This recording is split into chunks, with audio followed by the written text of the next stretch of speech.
कार्रवाई शुरू की जाए। अदालत में मौजूद तमाम अपराधों को आगाह किया जाता है कि मुकदमे के कार्रवाई के दरमियान अपने अपने मोबाइल साइलेंट मोड पर डाल दे। अगर किसी के मोबाइल की रिंग बजती है तो दफा 202 तौहीन अदालत की तहत उसे आज की अदालत में पेश किया जा सकता है। हुजूर वाला, आज का मुकदमा बहुत खास है और आज इस मुकदमे को समाप्त करने के लिए पूरा शहादा उमड़ आया है, जिसमें बच्चों से लेकर खवातीन भी शिद्दत के साथ मुकदमे के फैसले के मुंतज़िर है। मुजरिम नंबर 1 को हाजिर किया जाए। मुजरिम नंबर 1 हाजिर हो। इस पर कौन से इल्जामात है? जज साहब, इस मुजरिम पर भी बहुत ही संगीन आरोप है। मुजरिम रात वो दिन मोबाइल में लगा रहता है, कभी तो दिखाने के लिए कि मेरे पास मोबाइल है और कभी जताने के लिए बार बार गेम खेलता रहता है। क्या तुम अपनी सफाई में कुछ कहना चाहोगे? जी हुजूर, इसमें मेरा कोई कसूर नहीं। अगर मेरे वालिदैन मुझे मोबाइल ना दिलाते तो शायद आज मैं इस कटघरे में ना होता और यूँ मुझे रुसवाई का सामना ना करना पड़ता। अपना कसूर अपने वालिदैन पर ना थोपते हुए सीधे सीधे और साफ साफ बात कहो। जुर्म किया है तो उसे कबूल कर लो। अल्लाह ताला ने तुम्हें अक्ल सलीम दी है, हर अच्छे बुरे की तमीज कर सकते हो, तो फिर अपने वालिदैन को क्यों दोष देते हो? योर ऑनर, क्या मैं अपने वकील की तरफ से कुछ कह सकता हूँ? योर ऑनर, मैं अदालत का एहतराम करता हूँ और कानून की बाज़ादी मेरा ईमान है, लेकिन हम सिर्फ मुजरिम को दोषी मानकर बरी हो सकते हैं, जबकि तरबियत की जिम्मेदारी वालिदैन पर है और वालिदैन खुद इस मर्ज़ में मुब्तला है। इनकी मोबाइल की मसरूफियत ने बच्चों को किस मोड़ पर लाकर खड़ा किया है, ये हम सब जानते हैं। योर ऑनर, आप मुझसे बेहतर समझ सकते हो। आपका फैसला हमें मंजूर होगा, अलबत्ता आप इस पर जरूर गौर करें। काबिल वकील की बात काबिल गौर है। कुछ वक्त के लिए इस मुकदमे की कार्रवाई को मुलतवी की जाती है।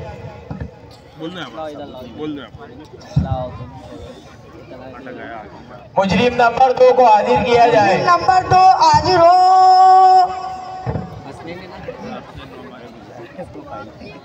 इस मुजरिम पर भी संगीन इल्जाम लगाए।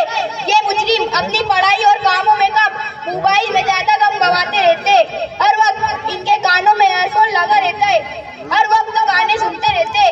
अगर किसी से बात भी करना हो तो एयरफोन और ब्लूटूथ के जरिए ही बात करते नजर आते। अगर दूर से देखा जाए तो पागलों की शक्ल नजर आती है जो अपने आप बड़बड़ाता रहता है। जज साहब, मुझे बेजा इल्जाम में फंसाया जा रहा है। ऐसा तो मेरे दोस्त भी करते हैं और वकील साहब ये मोबाइल का जमाना है, मोबाइल का। अच्छा, चोरी तो चोरी, ऊपर से सीना चोरी, जबकि आपका जुर्म भी ना काबिल माफी है। क्या इसकी तरफ से पैरवी के लिए कोई वकील है? जी हाँ, सरकारी वकील का तकर्रुर किया गया है, इसलिए कि जब हमने इनसे अपने वकील की बात करने की कोशिश की तो इसने वापस अपने कानों में ईयरफोन लगा लिया, तो शक होने लगा ये शायद वाकई में पागल है।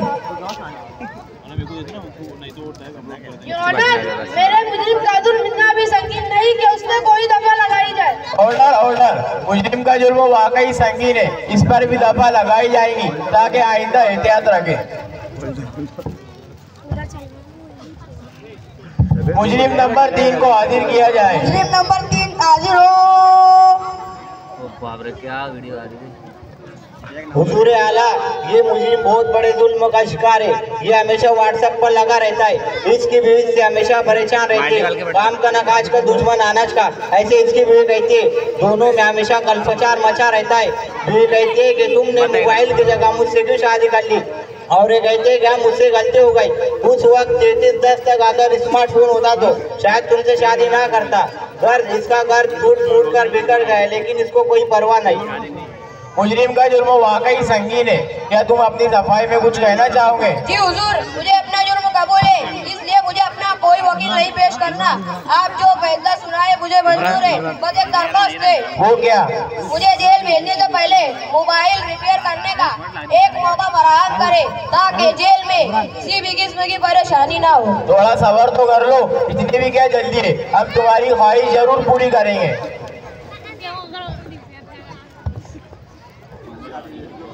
मुजरिम नंबर 4 को पेश किया जाए। मुजरिम नंबर 4 हाजिर हो।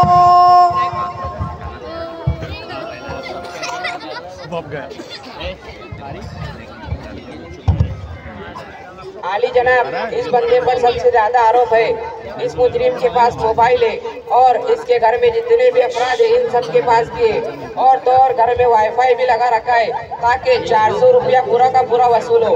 गर्द अपने साथ साथ अपने घर वालों को भी इसका आदी बना दिया है। हत्ता के घर की औरतें मुफ्त में अपना मनचाहा सीरियल देखती है तो बच्चे तालीम छोड़कर कार्टून के दीवाने हुए जा रहे हैं और नौजवान व्हाट्सएप में लगे पड़े, बल्कि व्हाट्सएप पढ़ने से ज्यादा कॉपी पेस्ट या पोस्ट करने पर ज्यादा यकीन रखते।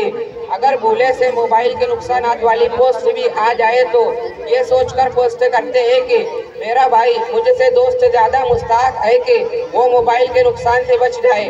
और जनाब, घर के बूढ़े लोग भी किसी से कम नहीं, अपनी बोली बसरी यादों को सुनने या देखने के बहाने गानों से लुत्फानंदोज होते।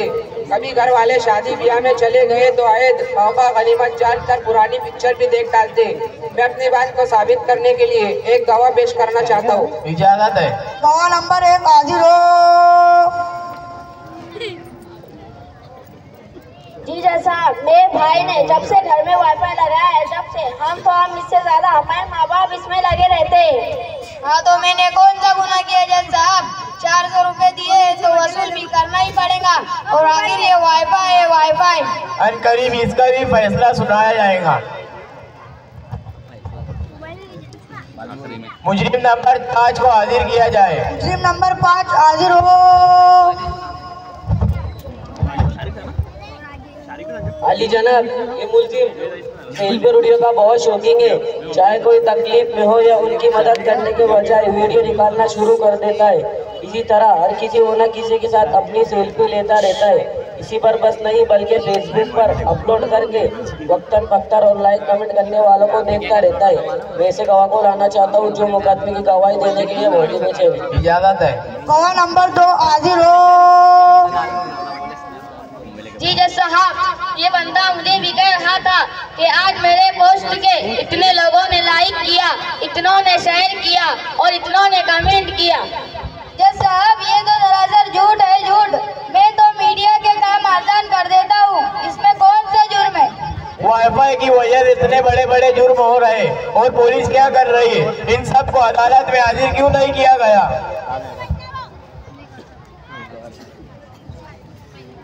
दरअसल जनाब, लैंड ऑर्डर के खतरे होने के सबब ऐसा नहीं किया गया, लेकिन आपकी मालूमात के लिए अर्ज करता हूँ कि इस कमरे अदालत में वो सब मौजूद है। अगर आप जरा गौर से देखें तो अभी भी वो सब अपने अपने मोबाइल में लगे हुए हैं बहाने से, और इस मुजरिम के घर की खवातीन और बच्चे भी मुकदमे की सुनवाई के लिए आए हैं और अभी भी उनके हाथों से मोबाइल नहीं छूट रहा। तो दूर वाला उन सबको कैसे हाजिर किया जाता? लेकिन अब भी किसी ने कम नहीं, हमने उन्हें प्रोग्राम के बहाने जमा कर लिया ताकि वो सब मोबाइल की संगीनी का अंदाजा लगा ले और समझ जाए।